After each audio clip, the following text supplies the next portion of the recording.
आप सभी का स्वागत है। मुझे पूरी उम्मीद है आप और आपका परिवार स्वस्थ होंगे और स्वस्थ बने रहिए। इस समय ये बड़ा सेंसिटिव टाइम है, हमें बहुत बच के रहना है। यह वीडियो स्पेसिफिकली उन लोगों के लिए बनाई गई है जो वर्क वीज़ा के लिए यूरोप में अपनी तैयारियां कर रहे थे। तो बहुत ज़्यादा कन्फ्यूजन थी पोर्चुगल के वर्क वीज़ा को लेके। तो मैं आपको बताना यह चाहता हूँ कि पोर्चुगल की work visa window as of now open है, जिसकी अपॉइंटमेंट जो हैं वो हो सकता है कि थोड़े गैप से मिलें, आपको इमीडिएट ना मिलें और थोड़े टाइम के बाद मिलें। आपने अगर अपनी वर्क वीज़ा की ऑलरेडी अपॉइंटमेंट लगाई हुई है तो आप एम्बेसी से मेल करके ये रिकन्फर्म कर सकते हैं कि क्या ये अपॉइंटमेंट रीशेड्यूल करनी है या एज इट इज़ कंटिन्यू रहेगी। क्योंकि अगर आपकी अपॉइंटमेंट कर्फ्यू के बीच में आ रही है तो शायद आपको मुश्किल हो सकती है। इसके लिए मैं आपको बिल्कुल नहीं कह रहा कि आप अपनी अपॉइंटमेंट मिस करें। इसके लिए बेस्ट ये रहेगा कि आप एम्बेसी में ईमेल करें, कॉल करें और ये चीज़ रिकन्फर्म करें, या फिर आपने अगर किसी कंसल्टेंट के थ्रू लगवाई है तो ये चीज़ उनको बोले, वो रिकन्फर्म करेंगे। सेकेंडली, अगर आप अपनी फाइलिंग बना रहे थे तो आप अपनी filing as it is continue करिए, उसमें ज़्यादा घबराने की आपको ज़रूरत नहीं है। बस इतना हो सकता है कि आपको अपॉइंटमेंट थोड़ा सा लेट मिले। तो आप अपने जो भी वर्क परमिट्स और जॉब कॉन्ट्रैक्ट बनवा रहे हैं उसमें आप जस्ट मेक श्योर कि उनकी एक्सपायरी डेट थोड़ी सी गैप की हो, इमीडिएट ना हो। इसके लिए भी आप अगर किसी कंसल्टेंट से करवा रहे हैं तो आप उनको ये बोलें, इस चीज़ का वो ध्यान रखें, या फिर जिस कंपनी में आपका एनरोलमेंट हुआ है उस कंपनी को आप ये चीज़ इन्फॉर्म करें कि हमारे इंडिया में ऐसे ऐसे सिचुएशन है, तो थोड़ा सा आप जो डॉक्यूमेंट बता रहे हैं वो डॉक्यूमेंट मेरे थोड़े से मतलब उसमें ड्यूरेशन मेरे को थोड़ी सी एक्स्ट्रा मिले या वो थोड़े से बाद के बनाए जाएँ, ताकि जब अपॉइंटमेंट मिले मैं उसे कवर कर सकूँ, ताकि आपके हाथ से अपॉर्चुनिटी भी ना जाए और जैसे ही यहाँ पर आपका कर्फ्यू हटता है आप तुरंत जाके अपॉइंटमेंट भी अटेंड कर सकें। अगर आपकी अपॉइंटमेंट है कर्फ्यू के बीच में और एम्बेसी आपको बोल देती है कि ठीक है आप आ सकते हैं, उस केस में आप वो प्रिंट आउट लेके अपॉइंटमेंट का भी प्लस जो एम्बेसी से मेल आया हुआ उसका आप वहाँ पर जा सकते हैं। आपको ये सारी चीज़ें जो पुलिस चेक पोस्ट होती है आप वहाँ पर दिखाते हुए जाएँ। जस्ट मेक श्योर जब आप जाएँ तो अपना कोविड टेस्ट करा कर जाएँ, ताकि जस्ट इन केस एम्बेसी में एंट्री में आपको प्रॉब्लम ना आए और आप वो शो कर सकें कि मैं अपना कोविड टेस्ट करा के आया हूँ। इसका भी आप थोड़ा सा ध्यान रखें। अगर आप फाइलिंग ऑलरेडी कंप्लीट कर चुके हैं, कॉन्ट्रैक्ट लेटर भी आ गया है, वर्क परमिट भी आ गया है और आप वेट कर रहे थे अपॉइंटमेंट का और आपकी अपॉइंटमेंट इमीडिएट बेसिस की नहीं आकर के थोड़ी सी आगे की आ रही है, तो भी कोई घबराने की ज़रूरत नहीं है। इसमें भी आपको वही स्टेप रिपीट करना होगा जो मैंने पहले आपको बताया था। आपको सिंपली अपने एम्प्लॉयर से ये चीज़ कहनी होगी कि आपको अपॉइंटमेंट इस डेट की मिल रही है, तो he needs to make sure कि जो भी डॉक्यूमेंट आपको भेजे जाएँ वो उस डेट तक वैलिड रहें। या फिर आप सिंपली अपने कंसल्टेंट को ये बात बोलिए। अगर आप इसमें हमारी सर्विस लेना चाहते हैं, क्योंकि ऐसे भी काफ़ी क्वेश्चन आ रहे हैं कि हमारे पास कोई अपॉर्चुनिटी है नहीं है, क्योंकि याद हो आपको काफ़ी पहले हम लोगों ने अनाउंस किया था कि एग्रीकल्चर सेक्टर में कुछ ऑप्शंस आ रहे हैं। ये हमने खुद अनाउंस किया था और हमने आप लोगों के एप्लीकेशंस को भी इन्वाइट किया था।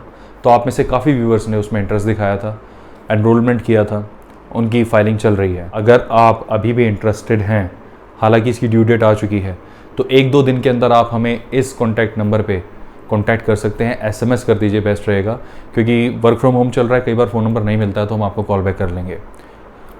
अगर आप चाहें तो इस अपॉर्चुनिटी का फ़ायदा उठा सकते हैं।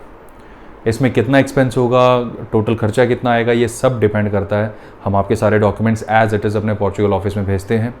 वो लोग ही चेक करते हैं कि आपको पहले तो वीज़ा मिल सकता है, नहीं मिल सकता।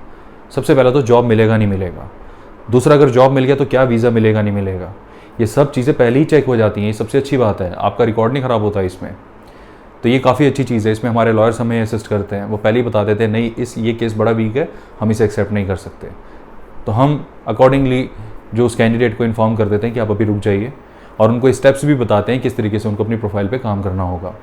और अगर किसी पे हमें अप्रूवल आ जाता है, वो कह देते हैं कि प्रोफाइल इज़ ओके, इनके फर्दर डॉक्यूमेंट्स मंगाइए, तो जो भी डॉक्यूमेंट रिक्वायर्ड होते हैं वो भी इन्फॉर्म कर देते हैं और उनका काम शुरू हो जाता है। तो सबसे अच्छी बात यह है कि अपफ्रंट आपको आते ही ऐसा नहीं हम कहेंगे कि आइए जी आपका जॉब लग गया जाइए जी, ऐसा नहीं होता। सबसे पहले हमें खुद वेरीफाई करवाना पड़ता है और फिर उसके बाद प्रोसेस को कंटिन्यू किया जाता है। तो अगर आप इंटरेस्टेड हैं तो आप अभी भी हमें कॉन्टैक्ट कर सकते हैं। सिर्फ 2-3 दिन ही ड्यू डेट के रह गए हैं, ऑलमोस्ट ड्यू डेट जा चुकी है। तो अगर आपका इमीडिएट हो तो आप हमें कर सकते हैं। इसके अलावा काफ़ी सारे क्वेश्चंस हमारे पास पोलैंड वर्क वीज़ा को लेकर भी आ रहे हैं। तो पोलैंड वर्क वीज़ा का भी सेम वही प्रोसेस है जो पोर्चुगल का है अभी एज ऑफ नाउ, कि वो भी यही कह रहे हैं कि आपको अपॉइंटमेंट मिलेगी, बट आगे की इमीडिएट बेसिस की अपॉइंटमेंट वहाँ पर भी मिलना मुश्किल है। देखिए, आपको एक चीज़ समझनी होगी कि वर्क वीज़ा की जब अपॉइंटमेंट या इंटरव्यू होता है तो ये एम्बेसी के अंदर होता है। तो इसीलिए सारे इन्फॉर्मेशन, सारे अपडेट्स एम्बेसी से डायरेक्ट लेने बहुत ज़रूरी होते हैं ऐसे केसेस में। ये आपके कंसल्टेंट डेफिनेटली समझते होंगे। अगर आप एक फाइलिंग अपनी खुद करा रहे हैं अपने एम्प्लॉयर के साथ या आपके एम्प्लॉयर आपके लिए करा रहे हैं तो उनको भी ये चीज़ पता होनी चाहिए। अब इसमें अगर आपको डिलेड अपॉइंटमेंट मिलती है तो उसमें सबसे ज़्यादा जो प्रॉब्लम एरिया होता है वो होता है कि आपके डॉक्यूमेंट्स हो सकता है तब तक वैलिडेट ना रहें, तो आपको वैलिडेट कराने होंगे। कई बार एक और कन्फ्यूजन हो जाती है कि आपने यहाँ पे सारे अपने डॉक्यूमेंट्स अपोस्टल करा लिए और अपोस्टल कराने के बाद भैया एक ड्यू डेट होती है कि ये डॉक्यूमेंट्स इतने दिनों तक ही वैलिड रहेंगे, और अपोस्टल कराने के बाद आप अपॉइंटमेंट लेने जाते हैं तो एकदम से लॉकडाउन अनाउंस हो जाता है। ऐसे केसेस में क्या करें?